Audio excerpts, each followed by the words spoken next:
నీకు కంటెస్టెంట్స్‌లో ఏమైనా డిఫరెన్స్ అనిపించిందా? లైక్ ఇప్పుడు ఒక 7లో కంటెస్టెంట్‌లని చూస్తే ఇలా ఉండాలి, మనం ఇలా మాట్లాడాలి, ఇలాగ ఆడాలి, ఇలా ఉంటది.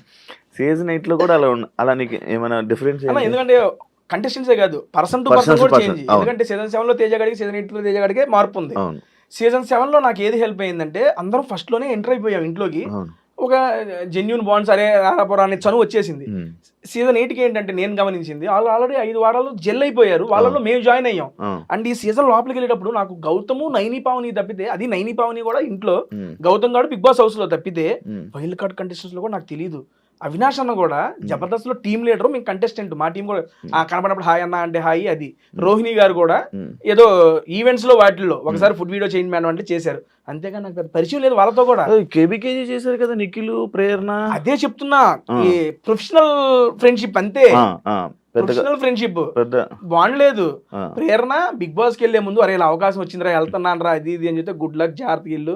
అమ్మాయి అంది ఎలా అవుద్దాం ఆలోచన, సీరియల్ చేద్దాం అవుతాను ఆలోచన, నీ మొహం మైండ్ ఉందా లేదా మూసుకొని బిగ్ బాస్ సీరియల్ గీరియల్ కాదు. వచ్చిన తర్వాత నీకు ఆల్రెడీ ఆపర్చునిటీ వస్తుంది. ఇది once in life time opportunity. ఇల్లు నిఖిల్కి కూడా ఇలా ఇలా అని మేము అందరం కేబీకే తర్వాత మొత్తం పార్టీ చేసుకుంటే నిఖిల్, ప్రేరణ, విష్ణుప్రియ వీళ్ళందరూ సరదాగా కూర్చొని మేడం ఇలా అలా అలా అని చెప్పి మొత్తం మాట్లాడుకుని పంపించాం. బేసిక్ గా అలా ప్రొఫెషనల్ గా వాళ్ళు నాకు తెలుసులే కానీ పర్సనల్ గా. కానీ ఎందుకు హౌస్ లోనే ఓన్లీ రోహిణి, అవినాష్ నువ్వే కనిపించే వాళ్ళు, మిగతా ఎవరితో కలవలేదు ఎందుకు అని ఒక క్వశ్చన్ ఉంది కదన్నా. బేసిక్ గా సీజన్ 7లో వెళ్ళినప్పుడు నేను ఒక్కడిని అందరితో కలిసిపోయా. ఇక్కడ ఆల్రెడీ కొంతమంది కలిసిపోయి ఉన్నారు. అండ్ బిగ్ బాస్ నన్ను ఈ సీజన్ కి ఎందుకు చేసుకున్నారనేది మా ఉద్దేశం అంటే ఎంటర్టైన్మెంట్ కోసం తీసుకున్నారు. It's clear. నేను కానీ, రోహిణి కానీ, అవినాష్ కానీ అన్లిమిటెడ్ ఎంటర్టైన్మెంట్ పెట్టారు. వీళ్ళ నుండి ఎంటర్టైన్మెంట్ ఎక్స్పెక్ట్ చేస్తున్నారు కాబట్టి మమ్మల్ని అక్కడ తీసుకెళ్లారు. అటువంటి ఎంటర్టైన్మెంట్ మేము ఇవ్వాల్సినప్పుడు నేను ఎవరితో చేయాలి ఎంటర్టైన్మెంట్? రోహిణి, అవినాష్ తో చేయాలి. మా అందరం తీసుకొచ్చి ఒకే రూమ్ లో వేసారు. నేను, గౌతమ్ గారు సేమ్ బెడ్, గంగవ్వ, రోహిణి, మెహబూబు, అవినాష్ మేమందరం ఒకే రూమ్. బేసిక్ గా మీరు కూడా బిగ్ బాస్కి వెళ్ళొచ్చారు. మనకి బిగ్ బాస్ పొద్దునంతా టాస్క్లు ఏ వారం నడుస్తాయి. నైట్ పూట ఏముంటాయి, మన గురించి మాట్లాడుకోవడం, సొల్లు సోది ఏదో నడుస్తా ఉంటది. కూర్చోబెట్టి అరే అదిరా ఇదిరా అనుకుంటా ఆ రకంగా బాండింగ్ అనేది క్రియేట్ అయింది. అది కాకుండా వెళ్ళటం ఫస్ట్ వీక్ ఇచ్చింది ఏంటి, బీబీ హోటల్ టాస్క్ ఇచ్చారు. బీబీ హోటల్ టాస్క్ అంటే ఎంటర్టైన్మెంట్ టాస్క్. ఎంటర్టైన్మెంట్ టాస్క్ ఎవరితో చేయాలి? నేను, అవినాష్ అన్న అసిస్టెంట్. ఫస్ట్ నాకు ఫుడ్ బ్లాగర్ ఇచ్చారు, అది వర్కౌట్ కాలేదని చెప్పి మార్చారు. మళ్ళీ అవినాష్ అన్న అసిస్టెంట్. సీరియస్లీ ఇన్నేళ్లలో నాకు ఎప్పుడు క్రియేట్ కానీ ఒక బాండు అవినాష్ అన్నతో ఈ ఒక్క సీజన్ 8 weeks లో ఫామ్ అయిందన్న, ఈ 2 నెలల్లో. అంతకుముందు అవినాష్ అన్న టీమ్ లీడర్ అన్న హాయ్ అన్న, ఇప్పుడు లేదు. ఏ చిన్నదానికన్నా ఏ టైంలో ఫోన్ చేసి అరే తేజ చెప్పరా ఏంట్రా అదిరా ఇక్కడికి వెళ్దాం అక్కడికి వెళ్దాం అంత క్లోజ్ అయిపోయాడు అబ్బా అవినాష్ అన్న. నేను ఎక్స్పెక్టే చేయాలి లోపలికి వెళ్ళేటప్పుడు కూడా అవినాష్ అన్న సీనియర్ మరి ఏమైందో ఏంటో ఆ సెన్స్ లోనే ఉన్నా కానీ భలే కలిసిపోయాడు. ఈ రకంగా నాకు వాళ్ళతోనే ఒకే రూమ్ షేర్ చేసుకోవడం అండ్ కలిసి కామెడీలు చేయటం వాటి వల్ల ఇక వాళ్ళతో ట్రావెలింగ్ నాది ఎక్కువ అయింది. వేరే వాళ్ళతో కూడా ఉంది కానీ 1 hour ఎపిసోడ్ లో మేము చేసిన కామెడీ బయటకు వచ్చింది కాబట్టి వాళ్ళతో ఉంటున్నాను అనేది మాత్రమే వచ్చింది ఇక్కడ. అవినాష్, రోహిణి వీళ్ళందరి వల్ల, వీళ్ళిద్దరు డామినేషన్ వల్ల ఎంటర్టైన్మెంట్ లోని టేస్టీ తేజ 7 అంతా 8లో అసలు కనిపించలేదు, కొంచెం డౌన్ అయ్యింది. అదొక పెద్ద మైనస్ గేమ్ తేజకి. నేను ఒప్పుకుంటా దాన్ని, అది మైనస్ గా నేను తీసుకోనన్నా. ఎందుకు అంటే 7లో నేను ఇందాకే చెప్పాను ఫస్ట్ నాది, దాని తర్వాత బోలే గారిది యాడ్ అయ్యింది. ఓకే, కానీ బోలే గారిది సపరేట్ ట్రాక్, నాది సపరేట్. ఆ తరంగా ఎంటర్టైన్మెంట్ జనాలకి ఇచ్చాం, అది ఏదో విధంగా వాళ్ళకి నచ్చింది. ఇప్పుడు ఏంటంటే ముగ్గురు కలిసి చేసేటప్పుడు ఒకళ్ళొకళ్ళు డామినేట్ చేసే వాళ్ళని చూసేవనుకోండి, అక్కడ హెల్దీ కాంపిటీషన్ ఉండదు. అరే ఆయన చేస్తున్నారు ఆయన కన్నా మనం చేసేయాలరా, ఆమె చేస్తున్నా ఆమె మనం చేసేయాలి అన్న ఆలోచన పొరపాటున వచ్చింది అనుకోండి, ఆ హెల్దీ కాంపిటీషన్ ఉండదు, హెల్దీ స్కిట్స్ రావు, జనాలకు కూడా అంత హెల్దీ అనిపించదు. దాంట్లో కూడా ఎంటర్టైన్మెంట్ చేస్తే జెన్యూన్ గానే చేయాలి. వీళ్ళిద్దరు చేస్తున్నారు, వాళ్ళకి సపోర్టింగ్ గానే ఉండాలి, నేనే ఒప్పుకుంటున్నా. వాళ్ళిద్దరిది 7లోని అందరిని వెళ్ళి కెలికేవాడివి, లైక్ అందరిని వెళ్ళి కెలికి అందరి మీద ఫన్ చేసేవాడివి. వీళ్ళిద్దరు ఈ జోన్లోనే నువ్వు ఉండిపోవడం వల్ల టేస్టీ తేజ అదే నువ్వు అన్నావు రీజన్ అయితే చెప్పావు, వీళ్ళతో ఉండడం వల్ల వీళ్ళతో కలిసానని చెప్పావు. కానీ మిగతా కంటెస్టెంట్స్తోనే కూడా వెళ్ళి మాట్లాడి వాళ్ళ మీద పంచులేసి జోకులు వేస్తూ ఇలా నడిచుంటే అది ఉండేదేమో. బేసిక్ గా స్టేజ్ మీద వెళ్ళినప్పుడు నాగార్జున సార్ ఒకటే చెప్పా, సార్ ఇప్పటిదాకా తేజ గారిని ఎంటర్టైనర్ గా చూశారు, ఈ సీజన్ లో ఎంటర్టైనర్ ప్లస్ గేమర్ గా చూడబోతున్నారు అన్న. బేసిక్ గా గేమర్ ఓకే, అదే చెప్తున్నా. ఎంటర్టైన్మెంట్ చేసేవాళ్ళు సరదాగా ఒక మాట అరిచేస్తున్నారు ఆబ్వియస్లీ తీసుకుంటారు. ఇప్పుడు మామూలుగా మనం ఫన్ లో ఉన్నామన్నా, ఏదైనా ఒక దగ్గర సీరియస్ అయిపోయాం అనుకోండి, ఏంటి ఈడు ఫన్ చేసి తీసుకుని ఈడు అరుస్తున్నాడా, ఈడు అరిసి ఎంత ఉందా, అది ఉంటది. ఆబ్వియస్లీ అవినాష్ అన్న కూడా నేను బయటకు వచ్చినా చూసా, ఈడేంద్ర ఎట్ట అరుస్తున్నాడు అని కూడా అన్నారు అవినాష్ అన్న. ఆ మూమెంట్స్ వచ్చినప్పుడు రియాక్ట్ అవుతారు అందరూ. ఆ సెన్స్ లో నేనేమనుకున్నానంటే ఓకే ఇప్పుడు ఫన్ జరుగుతుంది. అవినాష్ అన్న కూడా ఇప్పుడు మీరు ఏదైతే నాకు చెప్పారో నేను సీజన్ 7 లో ఏం చేసి అందరం పోయి గెలికేవాడిని. అందరిని. ఈ సీజన్ లో అన్న గెలుగుతున్నాడు, రోహిణి గారు గెలుగుతున్నాడు, ఇక మళ్ళీ నేను ఈ డేటర్ మళ్ళీ వాళ్ళని ఫాలో అవుతాడు అనే సెన్స్ వస్తుంది. నాకు స్కోప్ దొరికినప్పుడు నేను చేసిన, దాంతో పాటు అదనంగా ఇందులో కామెడీలో తగ్గింది అన్నారు కదా, ఆ తగ్గిన దాన్ని గేమ్స్ లో కవర్ చేసుకొని ఆ రెండింటిని బ్యాలెన్స్ చేసుకుని ముందుకెళ్ళా ఈ సీజన్ లో. That is wantedly only. Shobha Shetty లాగా అమ్మాయి ఎవరైనా కనెక్ట్ అయ్యారా?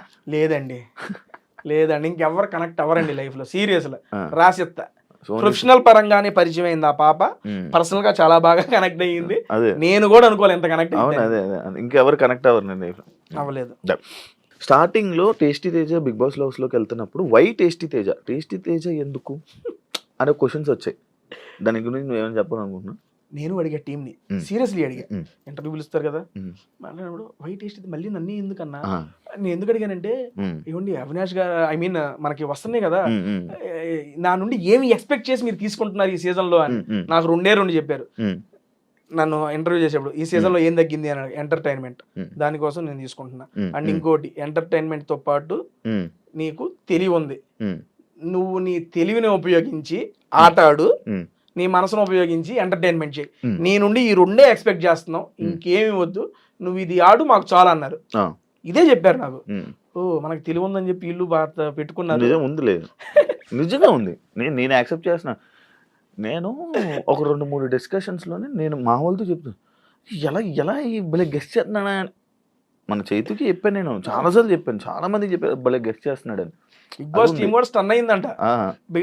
ఏంటి తేజ నువ్వు వాట్ ఈస్ బజర్ కొట్టారు కూడా, బజర్ కొట్టి కొడుకు 2 కొడుకులు 4 కొడుకులు 2 చెప్పు. అవును చెప్పేం కానీ అర్థం కాల టీం కూడా. ఐ మీన్ మన వాళ్ళకి నిజంగా ఒకరి దాంతో ఎక్స్ప్లెయిన్ చేసా. వాళ్ళ టీం ముందే అనుకున్నారంట తేజ ఏదైనా చెబుతాడు, ఇది చెప్పలేడు అనుకున్నారంట. చెప్పలేడు అని చెప్పి నేను రాగానే అదే క్వశ్చన్ వాంటెడ్ అడిగారంట, తేజ గడి చెబుతాడా లేదా అని. చెప్పిన షాక్ స్టన్ అంట, అమ్మని మీరు చెప్పేసి అడ్రా ఇది కూడా అని అనుకున్నారంట పీసీఆర్. నాకు బయటకు వచ్చి చెప్పారు. కొంచెం ఉంటది కదా నీకు నాలెడ్జ్, లైక్ ఇలా మాట్లాడు, మన ఊరు కానీ మన చుట్టాలు రిలేటివ్స్ ఉంటాయి కదా, ఆ నాలెడ్జ్ బట్టి ఫాస్ట్గా అయిపోయింది కదా నీకు. అంతే జస్ట్ అర్థం చేసుకున్నా ఇది అని చెప్పి వచ్చేసింది. టేస్ట్ తేజ నీకు మీరేమనుకున్నారు వైట్ టేస్ట్ తేజ మళ్ళీ ఎందుకు రా వీడు వెళ్తున్నాడని తెలియదు మీకేమైనా వెళ్తున్నాడంటే ఆల్రెడీ అవినాష్ రోహిణి వీళ్ళందరూ ఉన్నారు కదా, టేస్టీ తేజ వెళ్తున్నా ఎందుకు? టేస్టీ తేజ 2-3 వారాలు బయటికి పంపి ఒక కంటెస్టెంట్ మళ్ళీ ఎలాగోకలా బయటకు పంపాలి, అలా పంపిస్తున్నారా? లేకపోతే ఏమైనా ఇంకొక వెర్షన్ ఏమైనా చూపించబోతున్నాడా? ఏం చేస్తున్నాడు టేస్టీ తేజ, ఏం చేస్తాడు నాకు తెలియదు నిజంగా. ఎప్పుడైతే వైల్డ్ కార్డ్ కంటెస్టెంట్ 8 మంది అయిపోయారో, రోహిణి గారిని హౌస్ లో చూడంగానే అమ్మని అమ్మ ఏంది ఇది ఎంతమంది వచ్చారు ఎంటర్టైనర్లు. అవినాష్ అన్న సీజన్ కే ఎంటర్టైనర్, మా సీజన్ రోహిణి గారు ఇప్పుడు బయట ఎరగేస్తున్నారు. హరితేజ గారు తోపు అప్పట్లో, మేము సీజన్ 1 చూసిన అప్పుడు మేడం గారిది. వీళ్ళందరి మధ్య నేను పిల్ల పిచ్చుగాడిని, నేనేం చేయగలను అసలు వీళ్ళతో? ఫస్ట్ 2 రోజులు నాకు అదే ఉంది మైండ్ లో ఆలోచన. నేనేమనుకున్నా సీజన్ 7 వెళ్ళాము, అందరం ఆడుకున్నాము, ఆడిచ్చేసాము, ఆడేద్దాం అనుకున్నా. వాళ్ళందరూ చూడంగానే ఆట అమ్మని ఇదేందయ్యా ఇది అంటే, సరే దీన్ని ఎట్టగొట్టి నెట్టుకు రావాలి అని చెప్పి ఇక వాళ్ళతో ఆ జర్నీ, ఆ కామెడీ జర్నీ కంటిన్యూ చేసి అనుకున్నా కదా. నేను గట్టి ఫిక్స్ అయ్యా, అమ్మ వచ్చేదాకా ఉండాలి, ఏ వారం 10-11 వారం వస్తాం. వీళ్ళందరిలో కల్లా నేను అనుకుంది ఏంటంటే నిజంగా చూసి 2వ వారం 3వ వారం తేజగాడు బయటికి వెళ్ళిపోతాడు నేను అనుకుంది. నేను గనక ఆడకపోతే అన్న నిజంగా 2వ వారం 3వ వారం ఇంటర్వ్యూ నీ ముందు కూర్చునేవాడిని. కాస్త ఆడాను కాబట్టి నాకు నేను మలుచుకొని ఒరే లేదురా నువ్వు ఆడితేనే కష్టపడితేనే ఉంటావు. సీజన్ 7 ఇంకా తేలికన్నా. ఇప్పుడు ఎంతమందిలో నిలదొక్కుని వైల్డ్ కార్డ్ కంటెస్టెంట్స్ గా వెళ్ళి ఓట్ బ్యాంక్ ను క్రియేట్ చేసుకుని ఆ ఓట్ బ్యాంక్ కన్సిస్టెంట్ గా మెయింటైన్ చేసి ఉండాలంటే చాలా కష్టం. అవును, చాలా మంది నామినేషన్ అయిన వెంటనే వచ్చేయడం, లేకపోతే ఇది జరిగింది, కానీ నీది అలా జరగలేక ఉన్నావు 4 వారాలు నామినేషన్ లో గెలిచి 5వ వారం డబుల్ ఎలిమినేషన్ లో ఎలిమినేట్ అయ్యి బయటకు వచ్చా. అవును, డబుల్ ఎలిమినేషన్ లో పెట్టా. అది సింగిల్ ఎలిమినేషన్ అయితే అప్పుడు ఆ రోజు కూడా నువ్వు రాకపోతుండే. ఏమో తెలియదు.